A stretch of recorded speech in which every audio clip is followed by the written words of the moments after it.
Good evening, I'm Sharice Gibson. With the surge of violent crime across New Orleans, ripple effects are being felt in neighborhoods where people once had a sense of security.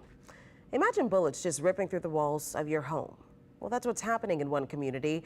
And as Mike McDaniel explains, some neighbors now say they're just packing up and leaving. It's tonight's top story. And then it hit the cabinet right here, still there, indentation still here. When a bullet came through Juan Cordero's dining room window, close to hitting his granddaughter, the safety he once felt in his Spring Lake neighborhood went out the window. I'm like, what is going on? Why is this going through my window? Cordero has lived in his New Orleans East home for 20 years and points to at least 2 nearby apartment complexes, which he says creates problems for neighborhoods like his stuck between them. Previously, we had someone that had gotten shot by a gate right here. Coming from the apartment complex. There's some neighbors that have moved out of the neighborhood. Outside his back door, separated by a wooden fence, is Lakewood Point Apartments, which is where he believes that bullet came from. Just down the I-10 service road is Willow's Apartments.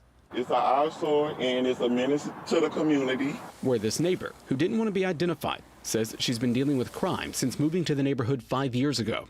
I had an incident where, the crime is trickling over to on my property, where a guy tried to kick in my door because of an incident that happened that originated in the apartment complex. That was 2 weeks ago when police found 2 men shot to death on Lawrence Road next to the apartment complex. About 12 hours later, another man was shot and killed. There were also shootings back in March and May, and according to police records, there were multiple shootings last year with at least 1 death, all of them on this street. How often do you hear gunshots out here? Every night. I hear it every night. This neighbor says city leaders need to hold apartment complex owners accountable and worries about safety in her Lake Willow neighborhood. I don't want to move, but at this point, we just want to live better. Mike McDaniel, Eyewitness News.